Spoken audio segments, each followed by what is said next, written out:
Hello, friends. David Vos again. This is the third in the series on exposing Jehovah's Witnesses. So, I just want to get right back into the story and go through all the crazy details of. It's like I'm telling you the story of my life, and that's really what it is, the story of my life. Born a Jehovah's Witness, lived in the mountains. My dad was an elder. I was very proud of him. As a young man, I thought, boy, my dad's up on the stage, and he's a big elder. And, this is just stuff that people feel when they're little and they're proud of their father. I love my mother very much. She was an amazing, amazing woman. Everybody loved my mother. She was very outgoing. And we'd go to the Kingdom Halls, and everybody'd come up after the meeting and tell my dad he did a good job at giving the talk. And man, he was so brilliant and he was so smart. And, those are just so many good times, right, during those times. There in Northern California that we lived for some years, it was good times. My brothers were about 10 years older than me. My sister was 6 years younger than me. And Dad was used, well, they made him an elder when he was 19. I think he was just turned 19, or he might have been still 18, but he was a very young man. And in the congregation, as soon as he became elder, in those days they had overseers that kind of was in charge of the whole place. I think they've gone back and forth on that teaching since then. For a while they didn't have overseers, they just had elders. But at the time they had this thing called an overseer, so he ran kind of like a pastor. So my dad was, I think, 18 or 19 years old, and this congregation he moved into, all the elders moved out, and it was a small congregation, so he ended up becoming the overseer. And it was right about that time that he went back to the Watchtower Bible and Tract Society for some special training or something. I don't even remember exactly what that it was, but he didn't go to the actual Watchtower building that you see down there in Brooklyn. He went up to upper state New York somewhere on this farm. He worked on the farm for a while, spent some time there. Now this is right after they were newlyweds. My mom and dad were newlyweds. So while he left the Kingdom Hall, there weren't any other elders in that Kingdom Hall, and so my mother had to run the congregation. A lot of Jehovah's Witnesses aren't familiar with this because nowadays they don't have this problem, but in those days, early 1960s, if there was no men in the congregation, I guess it's still some of their teachings today, but I don't know if it's ever used, maybe in other countries, but nowadays I think they'll just send an elder in from somewhere else. But in those days, they didn't have anybody to preside over the meetings and conduct give the talks and conduct the book studies and so forth. Because my father had to go back to New York. So my mother had to do it. And there was probably only about 30, 40 people in this congregation. But my mother had to preside over this congregation, which was very unusual. And of course, according to their belief, she had to have a hat on. So she would put her hat on and she would conduct the meetings. And she did this for a period of time while my father was away in New York. One of the things I remember growing up was that we had these huge, back in those days, they had international conventions. And then as time went on, it got less and less of that. And they did more of these district conventions, which were much smaller. But back in the 40s and 50s and even in the 60s, they had these international conventions that were huge. And at the time, they were some of the largest religious conventions, or some of the largest conventions held of any event, larger than football games or, stuff like that.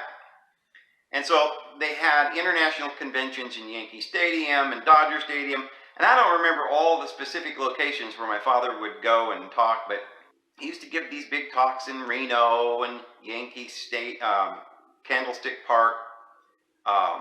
Every year they had 3 conventions, and one of them was usually a larger convention. So my father may have given these talks in front of crowds that may have rivaled Billy Graham, Oral Roberts, or some of these great pastors. And I don't know that I could confirm this, but I do believe that hundreds of thousands of people, at least on one occasion, came out to hear my father speak, and it was televised locally. I used to say that more people heard my father speak than Billy Graham. And that may be true, because Billy Graham would have these big conventions every so often, I think maybe once a year for a long time. But my father would speak at these large conventions at least a couple of times a year, and then 2 or 3 times a week, he would conduct a meeting or a watchtower study, or give the Sunday talk,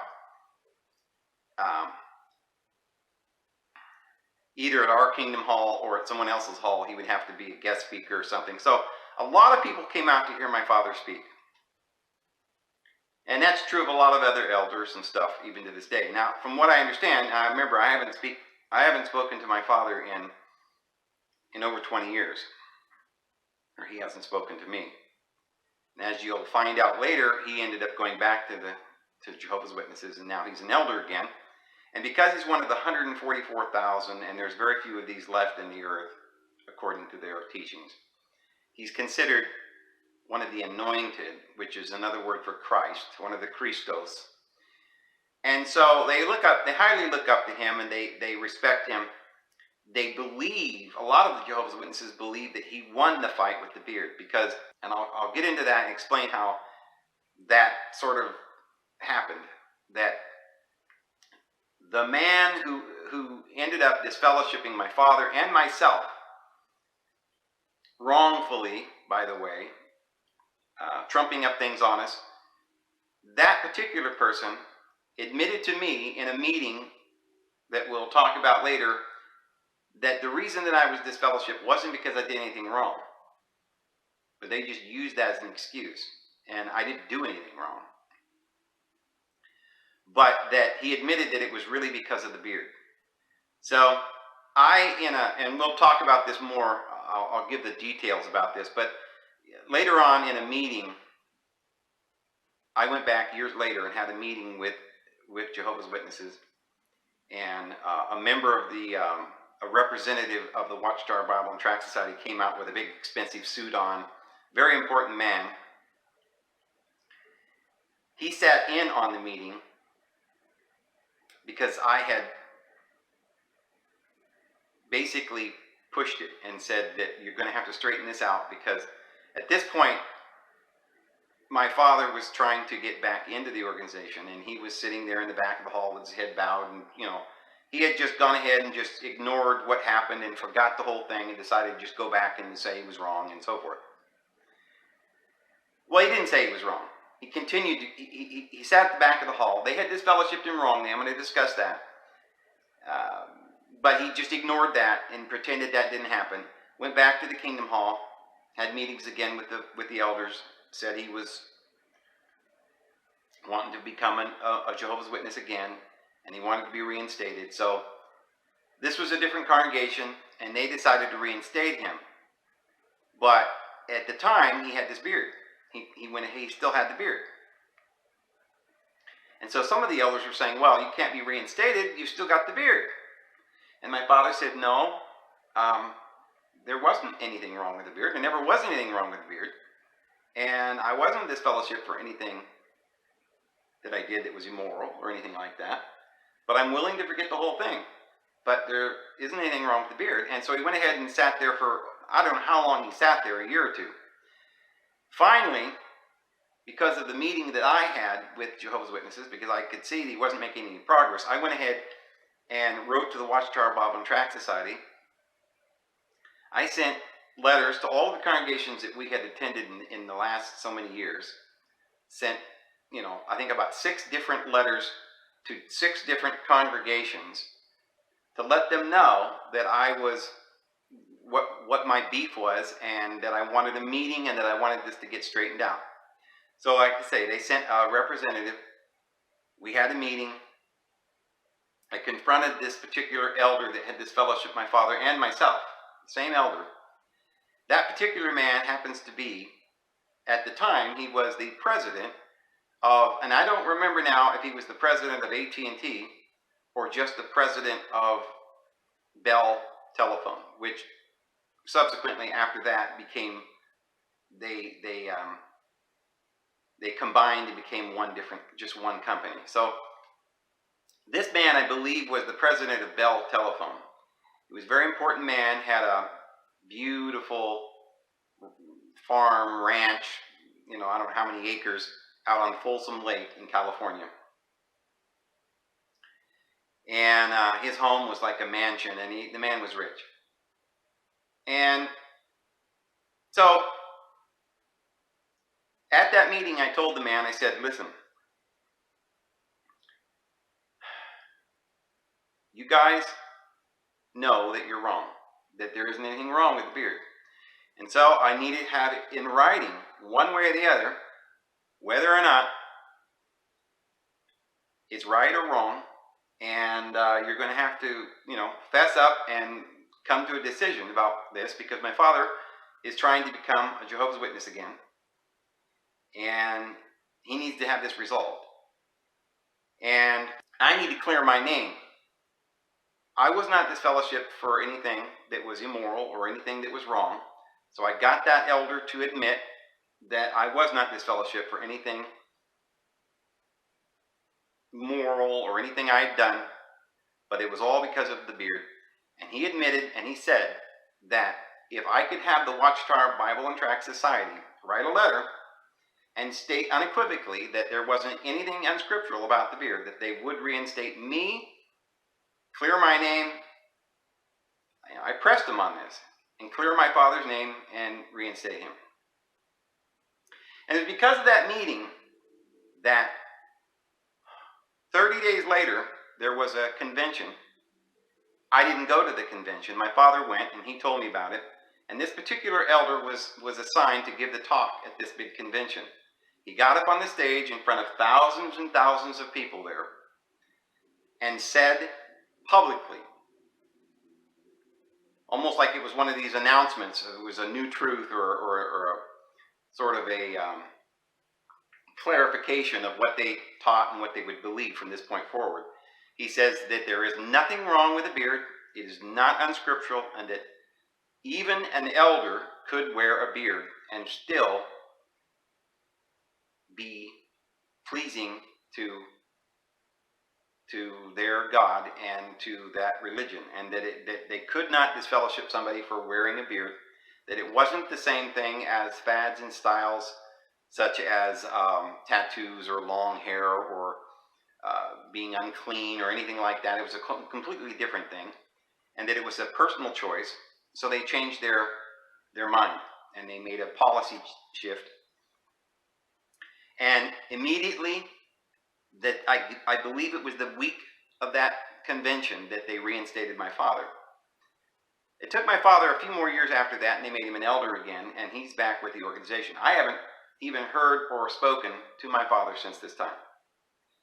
And I don't even think my father realizes that it was because of the meeting that I had, and because of the letters that I wrote, and the insistence that I had that they clarify it and clear it up, that the whole thing was eventually cleared up, at least for my father. But it wasn't cleared up for me, because when this all happened, I was about 30 years old. Now, go back in time to when I was 18. Remember, it started when I was 13. From the time I was 13 till I was about 15, my mother and father were having a lot of marital problems, a lot of emotional problems, and they were arguing about things. They couldn't get along anymore. They didn't have a religion anymore. My mother was just sort of lost. She didn't really know. She did not like what had happened to her family, where her relatives thought she had done something terribly wrong, and it was just, she was angry. She didn't want to go back to the meetings. She couldn't talk to the other people in the congregations and her friends and family and explain to them she hadn't done anything wrong, but they all thought she had. And since they weren't going to the meetings, they just assumed that she was disfellowshipped or that she was marked. I suppose she was marked. because none of the family and relatives would even talk to us anymore, even though we weren't disfellowshipped at that time. Well, it just caused a lot of problems between my mom and my dad. My dad started drinking. Just things began to happen. And finally, my mother and father ended up divorcing. They got a divorce when I was about 15. So from 13 to 15, I just, pretty much just went along with whatever mom and dad was doing. And I didn't really understand. But they never sat me down and said, listen, son, Jehovah's Witnesses aren't true. They just stopped going. I could hear what my mother was saying. She says, I won't go back, and that they weren't doing things right and stuff, and I knew there was a big problem, but I didn't really know what to do about it. But of course, I was trained all my life that this was the true organization of God, and it was, Jehovah's organization, and it was all right and correct, and we were the only truth, and, because of all the brainwashing things that I had been taught, I still thought this was the truth. And so, of course, when they got a divorce, in my mind, I'm thinking, well, mom and dad, unfortunately, got weak. That's what I was thinking. I knew that it wasn't their fault, and I knew that Jehovah's Witnesses had done something very wrong. But you're taught to believe that Jehovah would eventually straighten everything out. Just don't give up, and pray, and Jehovah will straighten it out. Well, Jehovah didn't straighten it out, because I don't believe that organization is his organization, nor is it our Father in Heaven's organization. And sometimes you just got to read the writing on the wall. But I didn't know this at the time. I was only 15 at the time.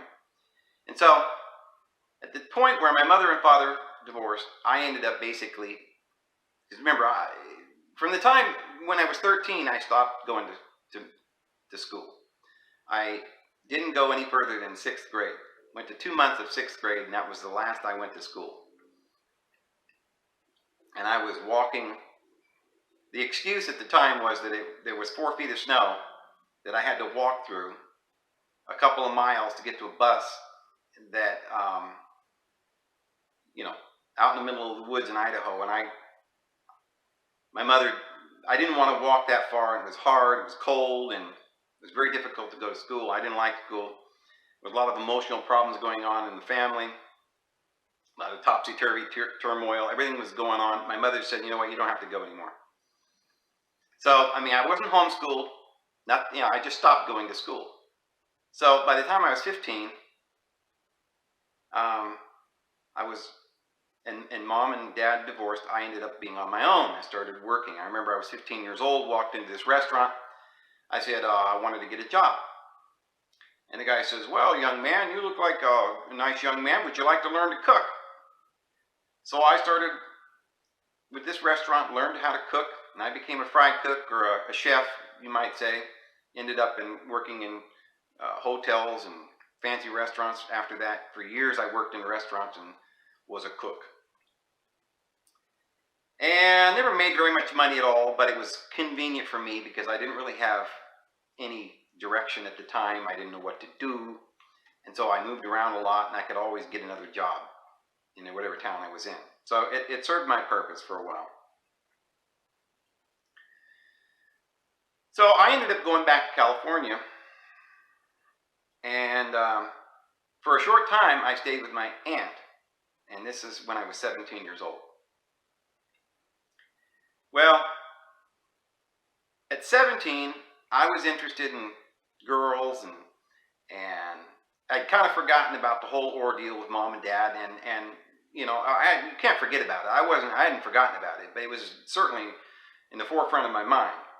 But I got myself to believe that, well, everything would work out, and I went ahead and went to the meetings with my aunt for another few months during this few-month period, and I was going to the Kingdom Hall there in California, where this particular elder was that was the president of Bell Telephone. And in that particular congregation, there were many millionaires, and I've since found out that it's just something that is pretty prevalent among Jehovah's Witnesses, and no matter where you go, especially in places like California and so forth. There are a lot of wealthy Jehovah's Witnesses that own businesses. The congregation we lived in back in Idaho, the guy that pretty much, that little town had a helmet factory. And the helmet factory, in a matter of about 3 years while my father worked for this man, ended up starting off from scratch and becoming the largest helmet factory in the world, due to the fact that my father and a couple other elders that moved into the town, with their expertise and hard work, built this man a multi-million-dollar company. Now, the man was not himself a regular Jehovah's Witness. He wasn't a person who went to the meetings. Once in a great while, he would go to the meetings. His wife was Jehovah's Witness. His children were Jehovah's Witnesses. He didn't care much about Jehovah's Witnesses, but he used it as a prop.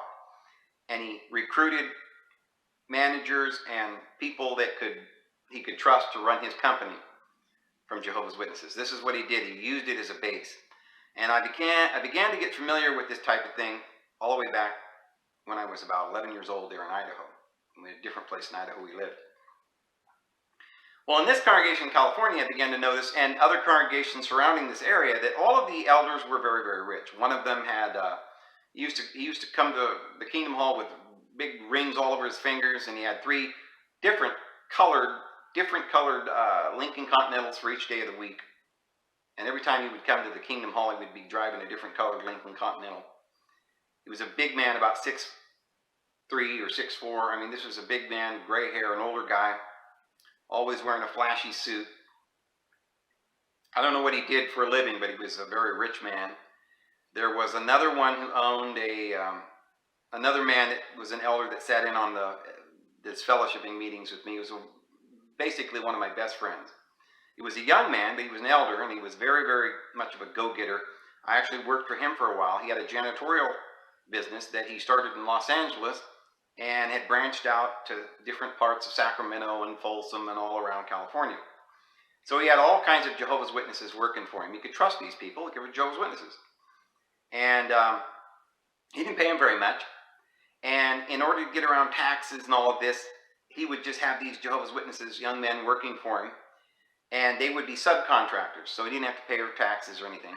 They subcontract. So he would get these jobs, say for Safeway or something, to do their floors, maybe for $10,000 on a contract per month. And he would pay me to go and mop the floors at Safeway for $500 a week or something, or a month. Yeah, I think I was making about $500 a month. When he was getting about $10,000, right? And he had more than me working for him, but he probably paid 3 or 4 people $500 a month, and he made several thousand off the top. And he did this with all kinds of people. He was a millionaire. He also had a big spread, beautiful $1 million home out in the Folsom area.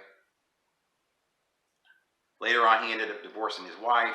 They found him shacking up with another sister, another woman in the congregation. So he ended up cheating on his wife, and he was disfellowshipped after I ended up leaving. This is kind of true of a lot of people. If you go back and you find the story out, you'll find years later that half of these people have been disfellowshipped, half the elders were disfellowshipped. Some of them come back, get reinstated, some of them don't. There was one elder in that congregation that owned a chain of restaurants. There was one elder that I remember he started, now this I'm not certain about, this is just from my memory, but he was starting a new restaurant chain in the Sacramento area. And I cannot be certain, but I think it was either like Taco Casa or what's that other one? Not Taco Bell, but the one that rivals Taco Bell. You see it all, not Taco Bueno, but it's one of those. And I believe that was his chain. Today, it's a huge chain, almost rivals Taco Bell. There was another elder in that congregation that my cousin married his son.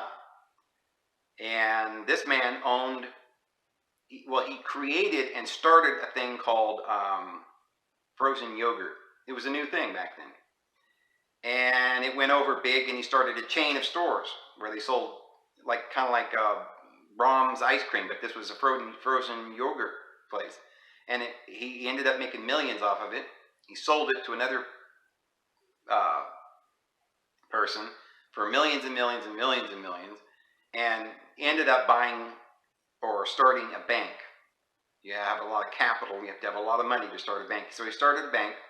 He did that for a while, sold his bank, and then he ended up buying a big construction outfit. Now, trust me, this was a construction outfit. I mean, he had all of the tractors and trucks and, thing. I mean, it was multi-million dollar company. Building new homes all throughout Sacramento and all throughout the Sacramento Valley and places like that, San Joaquin. So he was a multi-millionaire, and to this day, my cousin, I guess, is married to his son. So she's rich. And I could go on and on with the elders that were in that congregation that just had a lot of money. Some of them may not have been multi-millionaires, but they were just very wealthy. And this is just true of, I remember congregations that weren't like maybe 50 miles from there that I had attended, and I had been there, and people in those congregations were rich. So I began to find out right away that most of the elders that would be in these particular congregations weren't really there because they thought it was the truth, but they were using the organization to recruit managers and CEOs. I began to find this out.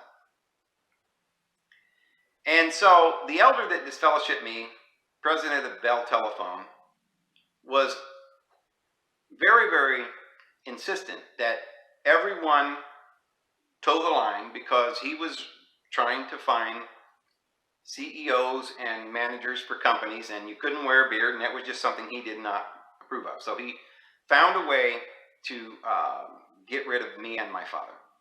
Now remember, this is years later. Started off when I was 13. So my father and mother got divorced when I was 15. Now here I am, I'm 17, 2 years later, and they still hadn't found a way to disfellowship my father because he hadn't done anything wrong. So at this point, my father had moved to California because he was divorced from my mother. And since I was going to the Kingdom Hall, I started sort of mentioning my father and mother to this elder friend of mine that we talked about, that had the janitorial business.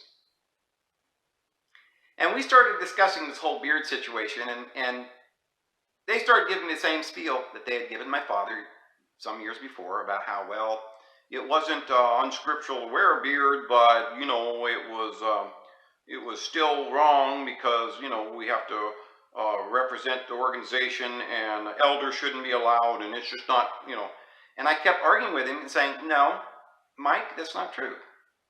I'll give his first name, Mike. I said, Mike, I've been through all of this. We've gone through all the arguments. My father has a letter from the Watchtower Bible and Tract Society. I can show you in the Watchtower that there isn't anything scripturally wrong with a beard. So it's just ridiculous that somehow or another you could disfellowship somebody or ruin a man's life. I said, now my father is not in a good way, and neither is my mother, and this is really upsetting me. So I was 17, and they were talking to me about getting baptized. I hadn't even been baptized. So this man was a good man. I loved him very much, and he sympathized with me, and we had a lot of discussions about this. And then it just kind of went to a stalemate, and I just started talking about it. And I just kept putting it on, just praying about it and hoping that Jehovah would straighten it out. So I finally agreed to be baptized. I'll never forget this. I must say, this was an eye-opener. And I should have noticed that this much. I should have not been baptized. Once this happened, I should have turned right around and walked away, especially with everything else that had happened. But I was 17, and I enjoyed being Jehovah's Witness at that time. There was several opportunities for me. It was plenty of job opportunities. If you were Jehovah's Witness, they gave you work that was really good. And like I said, there was one of the elders that owned a little company called Trimline at the time, and they were offering me a job, and so I had a lot of opportunity, every incentive to be a Jehovah's Witness, and I was a young man, and there was lots of beautiful young women in the congregation, and it would just, it was just seemed like a great situation for me to stay there and continue on. And I remember I'm 17, so I'm not just always totally thinking about, in-depth spiritual, things. I mean, sometimes when you're 17, you're just going along trying to get through life. So I went ahead and got baptized. Big mistake. I was like 17 and a half years old. I don't remember exactly how old I was, but I think it was about 17 and a half. And so, as soon as I got back, well, let me tell you the story. So I find out that you can't just go out and get baptized. You got to go to an elder and tell him you want to get baptized, and then he takes you in a little room and he asks you some questions. And I'm like, oh, okay, well, I've been a Jehovah's Witness all my life, I know all the questions, and, okay, this is formality, I'll answer the questions. Oh, buddy, I don't know how many of you out there have ever been asked these questions, or whether or not this guy was really shooting from the book, or whether he threw some questions in that, or some statements in that was just from his own heart, or whatever. But I remember this elder, I remember what he said to this day. He says, he asked me, why did Jesus die for mankind? And I said, well, I gave him this pat answer that, I've been told and everything. And he said, no, that's not, no, I want you to understand this. He says, it's like this. God is really angry. He's mean. And he just can't stand sin, and he can't stand people, and he just wants to smash them. That's what he told me. Exact words. And I was thinking, what? You mean God hates people?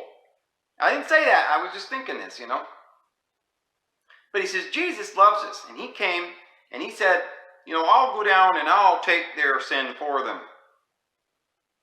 So Jesus came and took the sin that we had, because our Father in heaven, according to this religion, according to this man, this elder, hated us and desired to crush us. And Jesus took it for us. I didn't really, at the time I thought, well, he just misunderstands, and I won't argue with him. He's an elder. So I said, yeah, sure. And I went ahead and got baptized. Well, it wasn't 6 months later, and I was disfellowshipped. Here's the story of how that happened. And I'm probably just going to start, maybe just be able to start the story and continue it on in the next video, because I've already gone 34 minutes, so I don't know how much longer I don't know how much of the story I can get out in the next 10, 15 minutes. But here's the story. So I'm 17 and a half, something like that, about 18. My father's in California, and I went over to visit my father a few times to see how he was doing.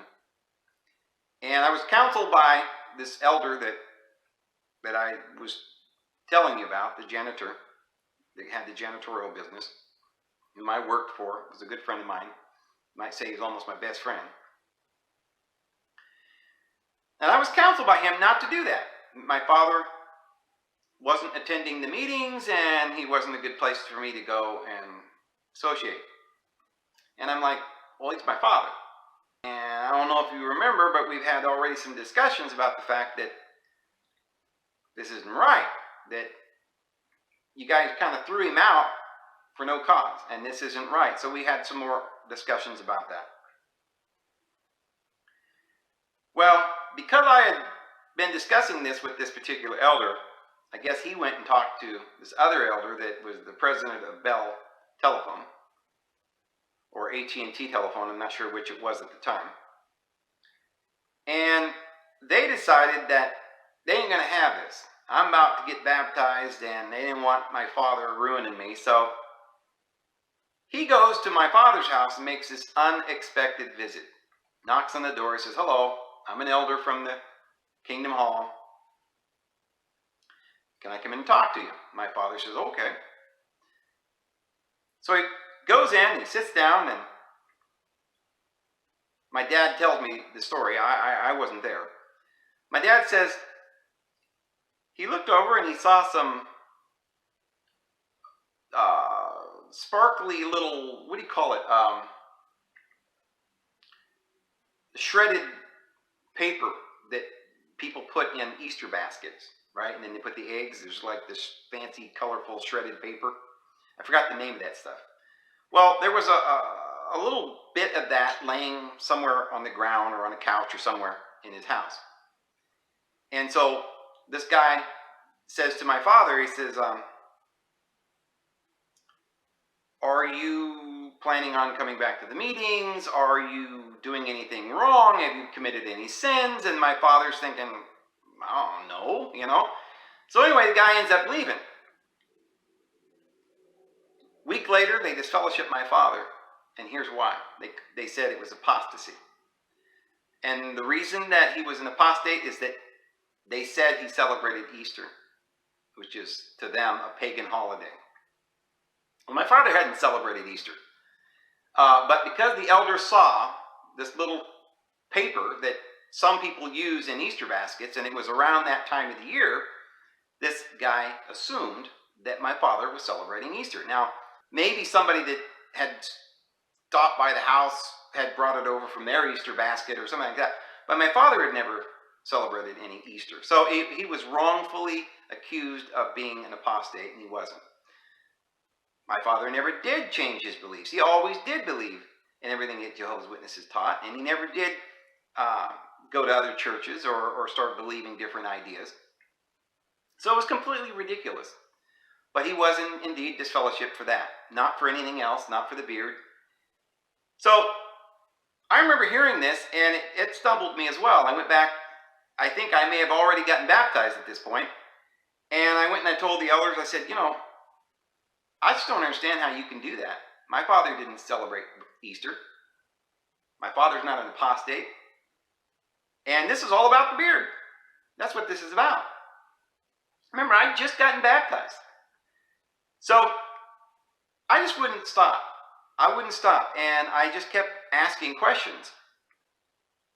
But I had no idea what was about to transpire. Right around this time, there was my aunt told me that there was this particular restaurant that they sold chicken, and they made chicken. It was a little restaurant, and the people who owned it weren't Jehovah's Witnesses, but they hired Jehovah's Witnesses. They liked hiring Jehovah's Witnesses, and they had a couple of young witness girls that worked there, and that they would be willing to give me a job because I needed a job. So I went out there and I got a job for this place. Well, it turns out when I got there that these particular girls weren't, they might have been Jehovah's Witnesses, I don't know. I don't even know if they were baptized members or what the deal was, but I remember they were young women, and I'd only worked there about a week, and they came up to me and they said, would you like to come with us? We're all going to go after work, we're going to go over to my friend's house and just talk. And I said, okay, sure. These were Jehovah's Witnesses. I certainly did not expect any shenanigans or anything, you know. I mean, so they told me where to go. It was a certain address, and I went to this particular place and knocked on the door, and they invited me in. Well, there was a young man there that worked at this restaurant, and he was not a Jehovah's Witness, but he was actually, I guess, one of these Jehovah's Witness women was dating this man. I didn't know really what was going on. Well, he comes out of the kitchen, and he's got this joint. So he starts passing it around. Well, I didn't take a puff of it, but that upset him. He was like looking at me like, how come you won't take a puff, you know? So he comes out of the kitchen with this glass of water. And he says, here, drink some water. So the water was sitting there, and I'm watching and listening to people talk, and they're starting to get crazy, and I'm thinking, I better get out of here. About that time, I decided, well, I'll take a drink of water, and I drank some of this water.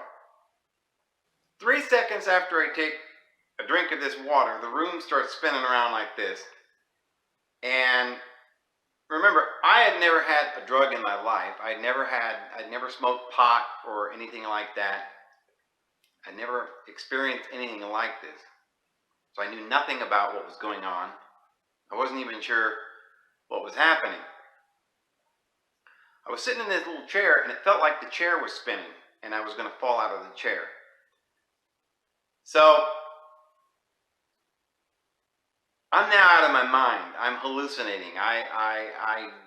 It looks like a long downhill to the door, and everybody's looking at me and laughing, and it's like their hands are coming at me, and I'm just freaking out. Now, I have to tell you, I want you to understand, everything I'm telling you is the absolute truth. And I'm not hiding any of the facts here or misrepresenting anything. And I'm going to be truthful with you. At that particular meeting with this particular two girls and this young man, and after taking that drink of water, they kept trying to put this marijuana cigarette in my face. And I didn't even know what was going on. I was spinning. And I did take a puff off of that marijuana cigarette before I left that house. And honestly, I believe that I really did not even know what I was doing. As soon as I opened that door, I could see this long hill. Remember, this is some kind of a little house in the suburbs somewhere in Sacramento somewhere. I don't know where it was. Don't remember, but on the other side of Sacramento. And I do remember going to the house originally, and it was just a little bitty dinky yard. I mean, 20 feet of grass up to the door. I opened that door to get to my car, and it looked like this long half a mile down to my car. And I was so confused, could barely walk, everything was spinning. I got into my car, and I remember driving home. I was so hungry I couldn't even stand it. I kept seeing Burger Kings and McDonald's the whole way home. And I'd pull into this McDonald's or a Burger King, and I'd look around, and there was nothing there. So just hallucinating all the way home. I don't know how I made it home. When I got home, everything was spinning and my heart was pounding so bad that I thought I was going to die. I didn't know if I was going to make it through the night. I eventually went to sleep and woke up the next morning and everything was fine. Well, I don't know, but honestly, I don't know what happened because this doesn't make any sense to me. But remember now, this was the very week that, just I think a week or two before that, they'd gone over and disfellowshipped my father and made stuff up to have him disfellowship. They did not even try to confirm that my father was an apostate or that he was celebrating Easter. They never even asked him. They just saw it laying on the ground and assumed, and that's why they disfellowshipped him. In my case, this is just too coincidental for me that I was having discussions with them. They went over there, disfellowshipped my father, and then that week, that particular elder that I was talking to you about that had the chain of the janitorial business that I worked for, he came over. I remember I had missed the meeting that Friday night, and I think it was Saturday that he came over, and I was out in the yard, and he pulled up in the car. Him and another ministerial servant was with him, and he said, "Come over here, we want to talk to you." And I said, "All right." And he says, "Dave," he says, "we just wanted to tell you that some people have questions that just can't be answered. You're a good man, and we know that you're sincere, and we know that you have, there are things that you're dealing with, and you have questions that we cannot answer." Now, that's the first time I had ever heard in my life an elder or any Jehovah's Witness ever say that they did not know how to answer something. And I was really puzzled as to what he was talking about. The next thing he told me was, "Dave, we want you to come, and we're going to have this meeting at the Kingdom Hall." And he says, "It's going to be 7 o'clock or whatever time. Meet us there on Tuesday or whatever day it was, and be there at 7 o'clock, and we're going to talk to you." And I'm like, "Oh, wow. Questions that can't be answered, and we're going to have a meeting with the elders." And I thought, wow, maybe they're going to straighten this out. So I was actually upbeat, and I thought, wow, this is gonna be great. We're gonna go and getting this straightened out. My friend, he's finally gone to the other elders who said, look, we're gonna straighten this out, and this is not fair, and we're gonna talk to Dave. And so I show up, pull into the parking lot at Kingdom Hall, go into the back room. As I walk through, I begin to think, something's not right here. There's 3 elders, and I was thinking, I knew the scenario where you meet with 3 elders, and it's not usually good. So I go in, and we sit down, and I'm thinking, okay, my heart's kind of pounding, and I'm thinking, what's going on? But this was like a real meeting, like an official, judicial meeting or something. And I'm like, what's going on? It didn't even dawn on me yet that somehow or another they had conspired to disfellowship me and come up with some dirt on me. So again, this guy that was the president of AT&T, he's the one who's conducting the judicial meeting. My other friend there, Mike, is there, and another older man that was an elder in the congregation. So this guy, he says, David, we're going to have a meeting here, and we're just going to ask you a few questions. And I'm like, okay, this is good. He says, have you done anything wrong? Have you done anything wrong? And I said, well, I thought, well, they must be they're trying to help me. So probably what they're thinking is there anything that maybe, have I ever done anything wrong? They wanted to get off my chest or something, and I couldn't think of anything. So I remember the first thing I told him, I said, well, I don't know, I've drank beer. And they wrote that down. Okay, we'll write beer. He drinks beer. I guess they wrote down he got drunk, or I don't know what they wrote down. I just said I drank beer before, and I never drank that much beer. I never was an alcoholic or anything. And like I said, most Jehovah's Witnesses do drink beer and wine. Even shots of liquor. I know some of them do. So I said that, and he goes, "Okay, anything else?" And I said, "Well, the other day, I ended up going into this church, and I didn't feel right about it." Oh, they wrote that down, and I was like, and it just moved right on. I wanted to explain more, but they just, no, that's all right, and they wanted to move on. What I wanted to tell them was, and this is what actually happened, was that I was in field service. I was out going from door to door. After a Friday night meeting, a bunch of us people that went to the Kingdom Hall, we decided to go out for coffee or some snacks or dessert or whatever after the meeting on Friday night.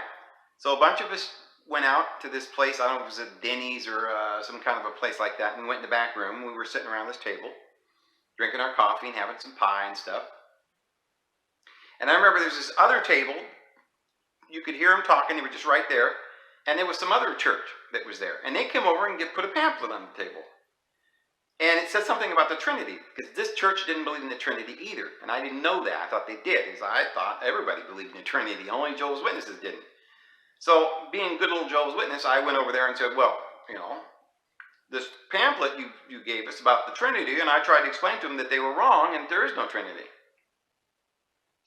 So the guy, also misunderstanding me, thinking I believed in it, because, he probably thought everybody else believed in the Trinity, and I thought everybody else believed in the Trinity, and so we both got our wires crossed. We both thought we had a difference of opinion. We actually did have a difference of opinion, because it turned out when I ended up talking to these guys that they believed that Jesus and the Father were one being. There was just this one God, and his name was Jesus Christ.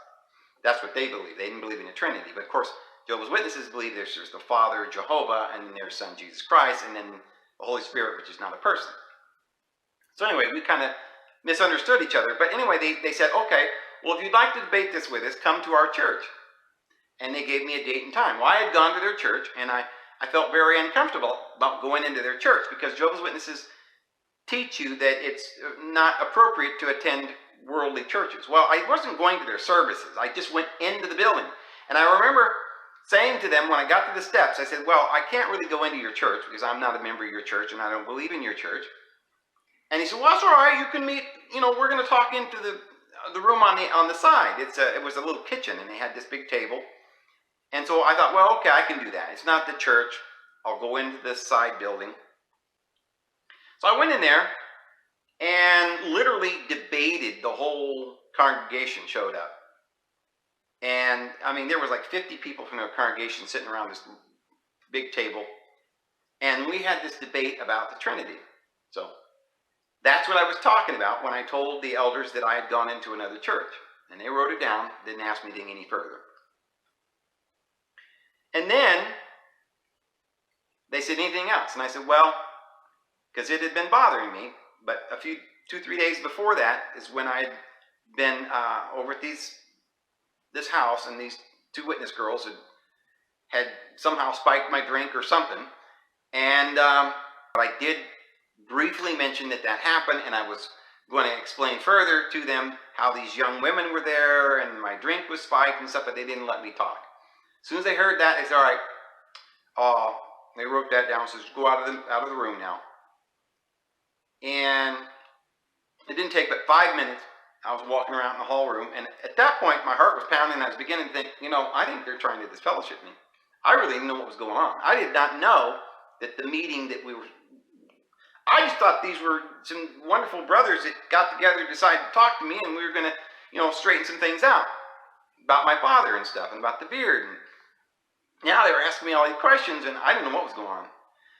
And I don't know if they purposely did that, or if that's the way it's... I mean, I've never been to a meeting to be disfellowshipped before, so I didn't know how it worked. So anyway, they said, come back in the room. And I'm kind of like, what's going on? And I come back in the room, sit down. And this elder looks at me and he says, well, David, we've talked it over, the three of us here, and we've made our decision. I'm like, decision?